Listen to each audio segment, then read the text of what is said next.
Hey hi guys, எல்லோரும் எப்படி இருக்கீங்க? ஸோ எங்கடா கிளம்பிட்டேன் அப்படின்னா, என் மம்மி ஊரில் திருவிழா சொல்லியிருந்தாங்க.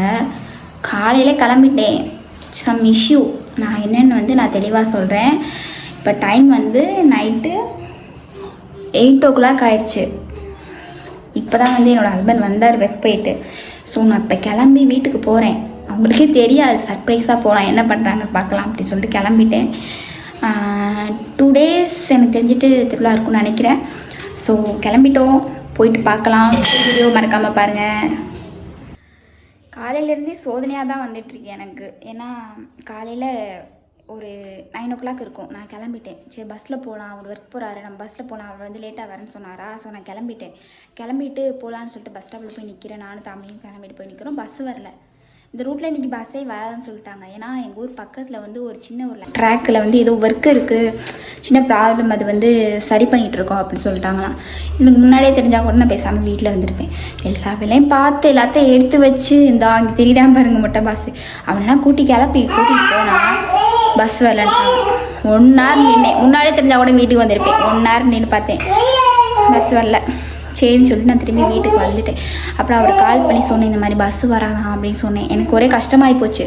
எனக்கு காலையில் எங்கள் மம்மிகிட்ட நான் வரேன்னு சொல்லிட்டேன்னா அவங்க எதிர்பார்த்துட்டே இருப்பாங்க. எங்கள் வீட்டில் அவங்களுக்கு விருந்தாளினா நாங்கள் தான், நான், என் ஹஸ்பண்டு, என் பையன்தான் அவங்களுக்கு விருந்தாளிலாம், வேறு யாருலாம் இல்லை. ஸோ அவங்க எங்களை தான் எதிர்பார்த்துக்கிட்டே இருப்பாங்க. சொல்லிட்டே இருந்தாங்க வருவாங்க அப்படின்னு சொல்லிட்டு. சரி போலையா, என்கிட்ட இல்லை. நான் ஒரு சில ப்ராப்ளம்னால ஃபோன் நான் யூஸ் பண்ணலை, வீட்டிலே போயிட்டுட்டேன். அதனால் காலையில் வீடியோ எல்லாம் எடுக்க முடியல. சரின்னு சொல்லிட்டு மம்மிகிட்டே கால் பண்ணி சொல்ல முடியலையா, வீட்டிலே இருந்தேன். என்ன நினைப்பாங்களோ வரேன்னு எதிர்பார்த்துக்கிட்டே இருப்பாங்களே அப்படின்னு சொல்லிட்டு யோசிச்சுட்டே இருந்தேன். அப்புறம் என் ஹஸ்பண்டை கால் பண்ணி சொன்னதுக்கப்புறம் அவர் கால் பண்ணி சொல்லிட்டாராம், இந்த மாதிரி பஸ்ஸு வரல, அதனால் வரல, நான் நைட்டு கூட்டிகிட்டு வரேன் அப்படின்னு சொல்லிட்டாரா. சரின்னு சொல்லிட்டு அது ஃபுல்லாக எங்கள் மம்மிகிட்ட பேசலையா. இப்போ தான் ஃபோனை கொடுத்துட்டு வண்டி பைக் வச்சுருக்காரு, போய் பெட்ரோல் போட்டு வரேன் அப்படின்னு போயிட்டார். நான் கிளம்பிட்டேன். அப்புறம் வந்தோடனே நான் இப்போ கிளம்பி போயிடுவேன். இந்த அதடி தான் பாருங்கள் என் பையன் டிவி பார்த்துட்டு இருக்கான் பாருங்கள், குட்டி பையன் பாவம். அப்படியே வேறு காலையில் தூக்கிக்கிட்டு அலைஞ்சு என்ன பண்ணுறது. நம்மளுக்கு மட்டும் நம்ம எங்கேயாச்சும் கிளம்பணுன்னு போயிட்டு நின்னா தான் பஸ்ஸு வராது, எதுவும் வராது. பேசாமல் ஒரு ஸ்கூட்டி வாங்கினா கூட பரவாயில்ல தோணுது. வாங்குறேன், குடி சீக்கிரத்தில் வாங்குறேன்.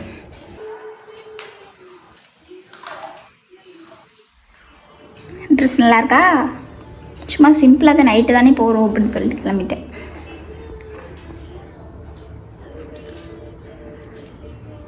என் பையனுக்கு டிவி இருந்தால் போதும், சுட்டிக்கணமா, எது நேரம் பார்த்தாலும் சுட்டிக்கணமா, அது மட்டும் இருந்தால் போதும். இல்லைன்னா மோனிகா, அப்படி இல்லைன்னா இப்போ கூட ரீசெண்டாக ஒரு பாட்டு வந்துருக்கே, இந்த இப்படி இப்படி சுற்றிக்கிட்டு இப்படி ஆடுறது, வாய்க்கில் வரமாட்டேங்குது. அவர் பேர் ஹிப்ஹாப் தமிழா இப்போ கூட சாங் பண்ணிட்டு இருந்தார்ல, அந்த பாட்டு. இப்படி புது ட்ரெண்டிங் என்னென்ன பாட்டு வருதோ அதெல்லாம் என் மையம் பார்த்துட்டு இருப்பான். அம்மா இருக்கனா இல்லையான்னு கண்டுக்க விட மாட்டான். என்னை விட என் புள்ள அவங்க அப்பா கூட தான் அதிகமாகவே இருப்பான். So he is not my செல்லம், ஹீ இஸ் அ டேட், அப்பா செல்லம்.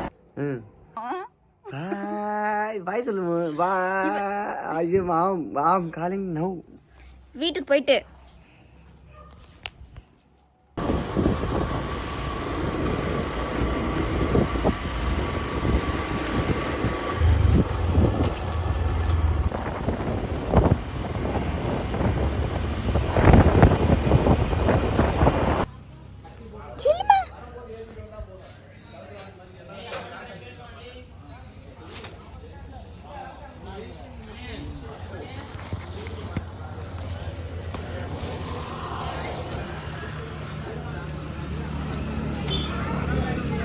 அம்மா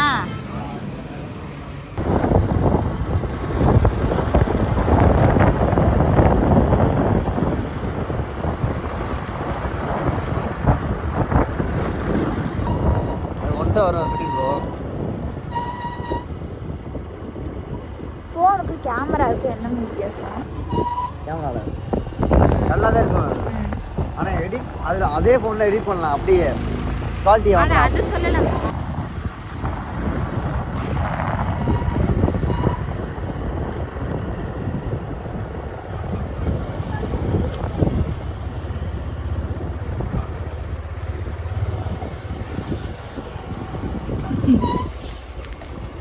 போமனு போ.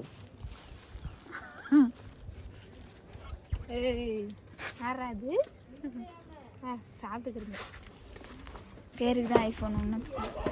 ஏன் அது பெல்ட் இருக்கு எடுத்துருவாங்க. என் வீட்டில் ஏதோ ஒன்று இதுவாகுது. இதான் வரா தங்க வயலு எங்க அப்பா அம்மாச்சியை பாரு. தங்க வயலு அப்பா எங்க என்ன மறந்துட்டானா? என்னடா அப்பா இந்த கட்டில இருக்கு பாரு மாமா. கொட்டாயிரம் போல கொட்டாயிரம் காணா. அதே கொட்டை இருக்காங்க. வச்சுட்டேன் பாரு இழுத்துட்டு வராங்க. வாங்க வீட்டுக்கு வரேக்கா. இங்கே வர மாட்டேங்கிறேன்ப்பா. கொஞ்ச நேரம் ஆகும். கையில் மாட்டினேன். வீடியோ சௌமியா. கொஞ்ச நேரம் ஆகும். என்ன பண்ணிக்கிட்டு இருக்கீங்க? வாப்பா மயிலான் வீடியோ சௌமியா. விஜி விஜினா என்ன? வீடியோ ஜாஸ்தி நினைக்கிறேன்.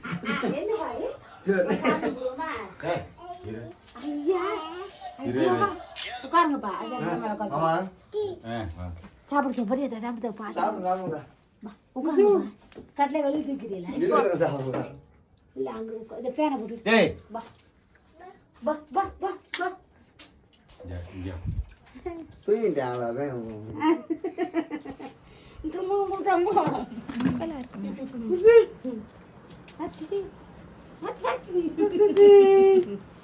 யோசிச்சு அப்புறம் ஞாபகப்படுத்தி ஓடி ஏண்டா காலைல ஒன்று அங்கே வாங்கியான ஃபோன் அடிச்சு காலைல அந்த கேட்குறேன். கொலுசு இல்ல அந்த வலை இது எங்க காப்பு அது மறந்துட்டு வீட்டில் கிடக்கு. என்ன சாமி பிள்ளை எப்படி வெறுமனையா தூக்குறேன். வந்துட்டு எங்கேயும் பார்ப்பேன். நாங்கள் வீட்டை விட்டு வெளியே போக மாட்டோம். அம்மாங்க ஐயோ, கையில பத்தி தொலைய மாட்டேங்குது இன்னும். அம்மாங்க பூ கூட வெப்ப அம்மாங்க பத்த அம்மாங்க. மாட்டேங்குது. நல்லா இருக்கு. ஆமா வாங்க. தம்பி வச்சிருந்துச்சான்.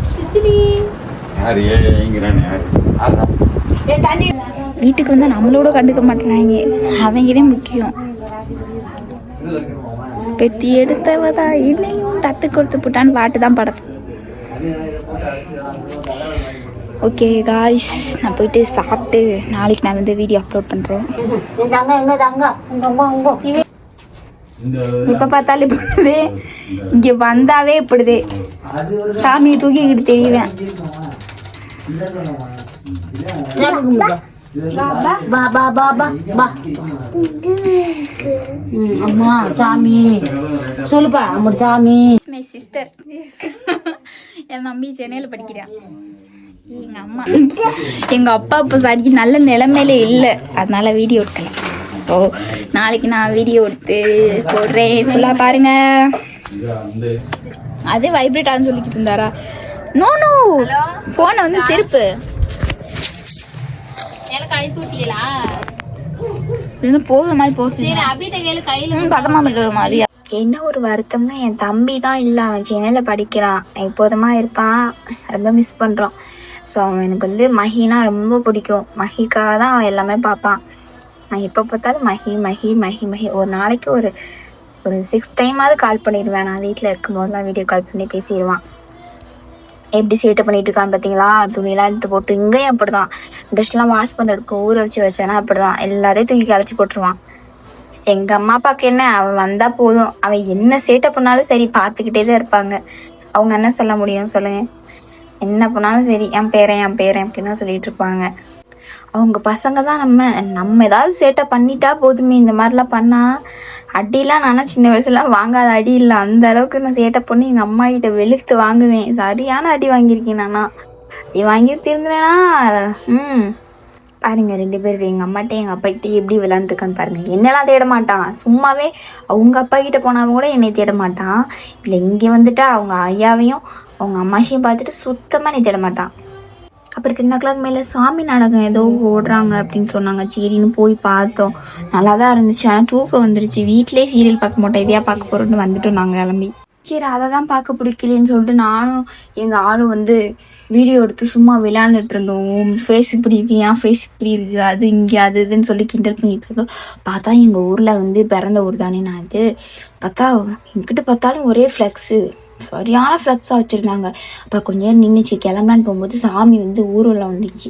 சரி அதையும் பார்த்துட்டு கிளம்பிடலாம் அப்படின்னு சொல்லிட்டு பார்த்துட்டு இருந்தேன். அது வந்து ஃபஸ்ட்டு பிள்ளையார் வந்து தூக்கிட்டு வருவாங்க.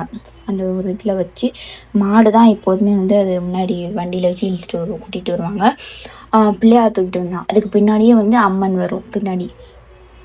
இந்த திருவிழா வந்து 15 நாள் திருவிழா. முக்கியமாக வந்து இதுதான் கொஞ்சம் பெரிய திருவிழாவும் நடக்கும். ஸோ அதனால தான் நாங்கள் இப்போ வந்தோம். ஸோ நாங்களும் நல்ல வேளை சாமியை பார்க்கலையடான்னு நினச்சிட்டு இருந்தேன். அப்புறம் சாமியை பார்த்துட்டு கும்பிட்டு போயிட்டேன். எங்கள் சொந்த ஊர் எதுனா பட்டமங்கலம் நாடு அப்படின்னு சொல்லுவாங்க. பட்டமங்கலம் நாட்டில் நாங்கள் வந்து ஒரு சின்ன கிராமம்.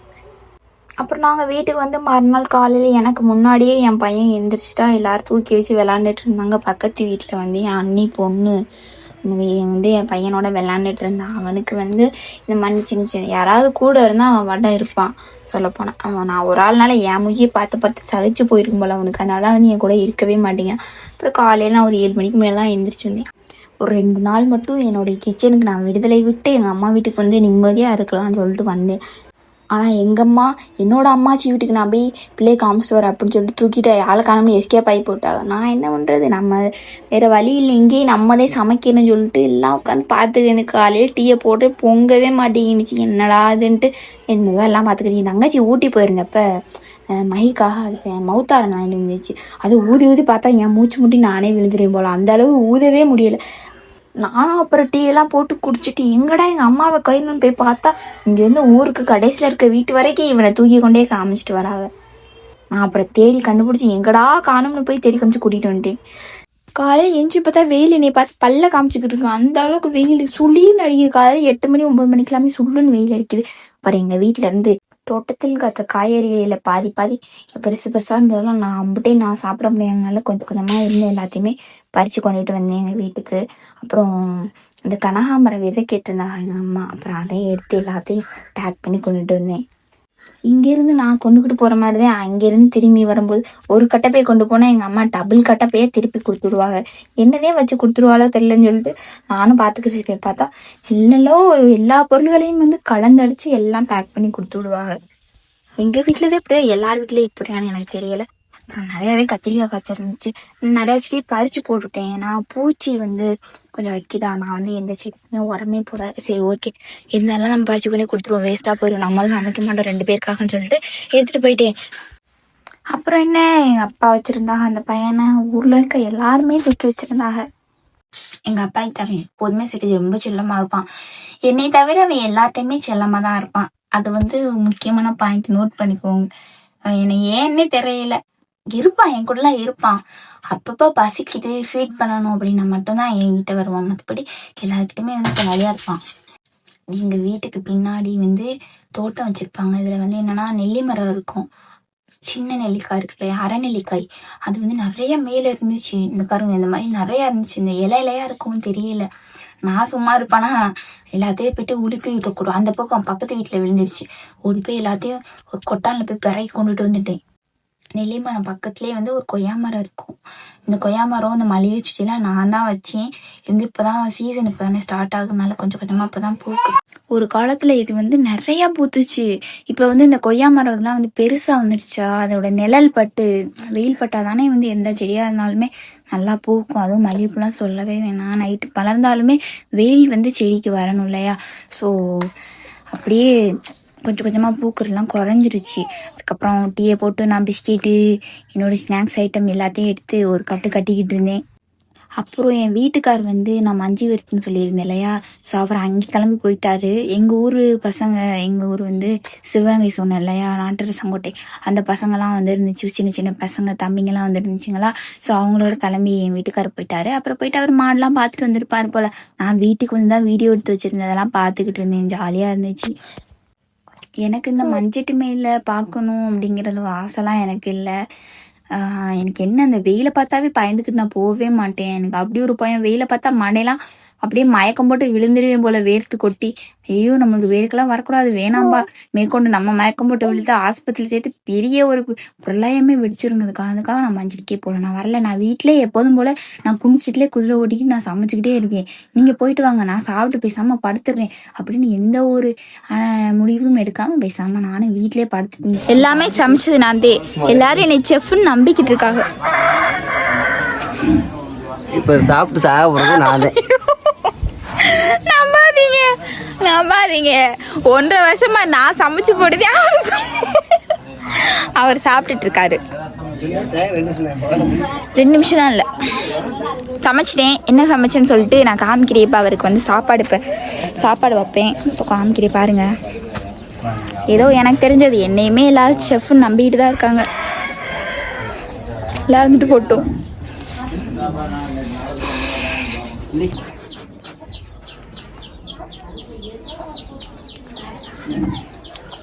பெரிய அழகு மன்மதன் நினப்பு. எங்கள் ஊரில் இன்னைக்கு மஞ்சு விரட்டு. அவர் போயிட்டு வந்தார். நான் வீட்டில் எப்போதும் போல் கிண்ட வறுக்க பொரிக்க.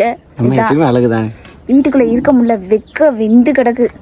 இதான் எங்கள் வீட்டு வந்து இது வந்து கொய்யா மரம், இது வந்து நெல்லி மரம், இங்கே ஃபுல்லாக ஒரே புங்கு மரம். காலையில இருந்து நெல்லிக்காயெல்லாம் பிடிங்கி தின்னேன்.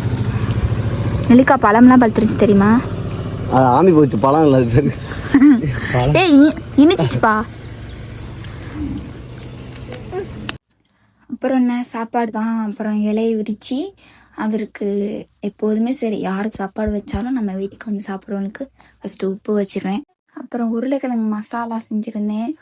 நல்லா கிரேவி மாட்டணும், நல்லா கெட்டியாக இருந்துச்சு. அப்புறம் முட்டைக்கோஸ் பொரியல், அப்புறம் சிக்கன் கிரேவி.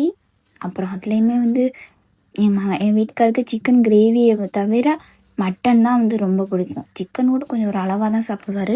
மட்டன் தான் அவருக்கு ரொம்ப பிடிக்கும். எனக்கு மட்டனாகவே ஆகவே ஆகாது. அதுக்கப்புறம் வந்து சிக்கன் 65 பண்ணியிருந்தேன். அது ரொம்பலாம் பண்ணலை, கம்மியாக தான் பண்ணியிருந்தேன். ஏன்னா நம்ம வீட்டில் வந்து எங்கள் அம்மா அப்பா தங்கச்சி அதுக்கப்புறம் நாங்கள், அவ்வளோதானே. வேறு யாருக்கும் நான் சொல்லலை அவ்வளவா. அதனால் எங்களுக்கு மட்டுங்கிறதுனால கொஞ்சம் கம்மியாக தான் பண்ணியிருந்தேன், அது மட்டும். அப்புறம் சாதம் வச்சு அப்புறம் வந்து குழம்பு வச்சுருந்தேன். சிக்கன் வந்து குழம்பு வச்சுருந்தேன். நல்லா தேங்காய் அதெல்லாம் வந்து அரைச்சி ஊற்றி குழம்பு வச்சுருந்தேன்னா. அப்புறம் சாப்பாடு கடைசியாக வந்து மோர் வச்சுருந்தேன். அதையும் ஊற்றி குடிச்சு சாப்பிட்டாரு. நம்ம நல்லாவே இருந்துச்சு. நான் வந்து சமைச்சனால எனக்கு சாப்பிடவே பிடிக்கல, சுத்தமாக ஒரு மாதிரி இருந்துச்சு. நான் கொஞ்சம் மட்டும் சாப்பிட்டுட்டு அதோட நானும் வச்சுட்டேன். அப்புறம் என் வீட்டுக்காரர் மட்டும் சாப்பிட்டதுக்கப்புறம் நான் கேட்டேன் எப்படி இருக்குது அப்படின்னு சொன்னதுக்கு, வீடியோக்காக சொல்லவா உண்மையாக சொல்லவா அப்படின்னா, நீ விளையாட அதை சொல்லு அப்படின்னு சொன்னேன். நல்லாவே இருக்குது அப்படின்னு சொன்னார். அப்புறம் என்ன, நம்மளுக்கு ஒரே சந்தோஷம் தானே. யார் நல்லா இருக்கு நல்லா இல்லைன்னு சொல்கிறவங்களோ தெரியல. என்னோட ஹஸ்பண்ட் நல்லா இருக்குன்னு சொன்னாவே எனக்கு சந்தோஷம் தாங்கவே முடியாது. ஏன்னா நம்மளோட சமையலுக்கு வந்து ரிவ்யூ கொடுக்கறது, நம்மளை கிரிட்டிசைஸ் பண்ணுறதே இவர் தான். ஸோ அதனால் இவர் வந்து என்ன சொல்கிறாங்கிறக்காக நான் எதிர்பார்த்துக்கிட்டு இருந்தேன். அப்புறம் வந்து தெருக்கு தெரு இந்த ஐஸ்லாம் விற்பாவத்திலாம், நான் வந்து 2 ஐஸ்கிரீம் வாங்கிட்டு வந்திருந்தேன். சின்ன பிள்ளையா இருக்கும்போதெல்லாம் இந்த ஐஸ்லாம் வெறும் 2 ரூபா 3 ரூபா தான் விற்றா. இப்போ நான் 15 ரூபா 20 ரூபான்னு சொல்கிறாங்க. என்ன கொடுமை சரவணன். அப்படிதான் இருந்துச்சு. சரி என்ன பண்ணுறது, ஆசைக்கு நம்ம என்னைக்காவது நாள் தானே வாங்கி சாப்பிட்றோம். அதுவும் நல்லாவும் இருக்காது. சரி ஓகே, ரொம்ப நாள் ஆச்சு சின்ன வயசில் சாப்பிட்டதே அப்படின்ட்டு வாங்கிட்டு வந்து என் மயனுக்கு கொடுத்தோம். என் மயன் போட்டு தள்ளுறான். அவன் வாட்ட சாப்பிட்றான் ஐஸ்கிரீமை. அவன் வாட்ட சில்லுன்னு இருக்கும் போட்டு சாப்பிட்றான். எப்போதுமே அவன் அப்படி தான் சாப்பிட்றான். ஏன்னு தெரில, சில்லுன்னு இருக்க ஐட்டம்னு சாப்பிட்றான். நல்லா ஹாட்டாக இருக்க ஐட்டம், அதாவது வெது வெதுன்னு இருக்கிற இந்த சுடுதண்ணி, காஃபி, மால்ட்டு இதெல்லாம் வந்து கொஞ்சம் வெது வெதுன்னு இருந்தால் சுத்தமாக தொடவே மாட்டேங்கிறான். ஏன்னே தெரியல. எங்கள் அம்மா ஐஸ் கொடுக்காம இருக்கவும் பாருங்க எப்படி ஏறான்னு சொல்லிட்டு பார்த்துட்டே இருப்பான். அப்புறம் நான் வந்து கப்பை சாப்பிட்டேன், அவங்க வந்து சாக்கோப்பார் சாப்பிட்டாங்க. அப்புறம் மதிய சாப்பாடு சாப்பிட்டோன்னு என்ன தூக்கம் தான். மதியம் தூங்கிட்டு நைட்டு ஒரு 12 மணி போல் வந்து நாங்கள் திருப்பியும் வந்து திருவிழாவுக்கு வந்தோம். எப்போ நைட் ஃபுல்லாக கடைசி திருவிழா. தேவியம்மா உனக்கு பூங்கரகம் எடுத்து வந்தோம், மரமல்லி தாடியம்மா.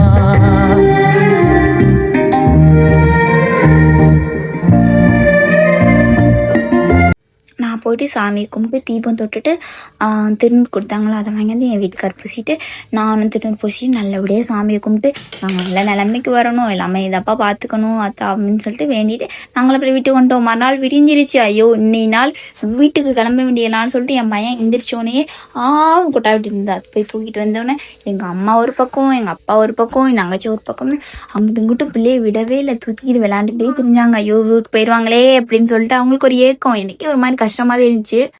எனக்கும் ஆசை தான் எங்கள் அம்மா வீட்டில் இருந்துட்டு வரணும்னு. பட் வந்து சுற்றுச்சூழல் வந்து அப்படி அமைய போதில்லை. சுற்றி இருக்க நம்மளுடைய மக்கள் வந்து அப்படி வந்து நினைக்க மாட்டாங்களே, என்ன இந்த பிள்ளை ஓயாம அவங்க அம்மா வீட்டில் இருக்காதுன்னு நினைப்பாங்களே. ஸோ அதெல்லாம் நான் கண்டுக்க மாட்டேன். எனக்கு வந்து என் வீட்டுக்காரர் வந்து நான் வேலைக்கு போகல, நான் தான் சமைச்சு கூட. என் வீட்டுக்காரர் வந்து வேற எங்கேயும் போய் சாப்பாடுக்காக எதுவும் நிற்கக்கூடாது, அவர் வந்து கடையில் போய் சாப்பிடக்கூடாது, நான் இருக்கும்போது யார் அதை பார்த்துக்குவாங்க அப்படின்னு சொல்லிட்டு அந்த ஒரு வைராக்கியத்துக்காகவே சரி வேறு வழி இல்லைம்மா நான் போயிட்டு வரேம்மா, இன்னொரு நாள் வரேம்மா அப்படின்னு சொல்லிட்டு அப்புறம் வீட்டுக்கு எல்லாரும் ஊற்றி இருக்கவங்க எல்லாருக்கும் ஒரு பாய் சொல்லிட்டு நாங்களும் கிளம்பி வந்துட்டோம். எங்கள் அம்மாவுக்கும் என் தங்கச்சிக்கும் அவனை விட்டுட்டு வர மனசே இல்லை, ஐயோ போகிறாங்களேன்னு சொல்லிட்டு பார்த்துட்டே இருந்தாங்க. வேறு என்ன பண்ணுற, சுச்சுவேஷன் அப்படி தானே அப்படின்னு சொல்லிட்டு நாங்களும் கிளம்பி வந்துட்டோம். ஓகே காஸ், தேங்க்யூ ஃபார் வாட்சிங். அடுத்த விளாக்ல பார்க்கலாம்.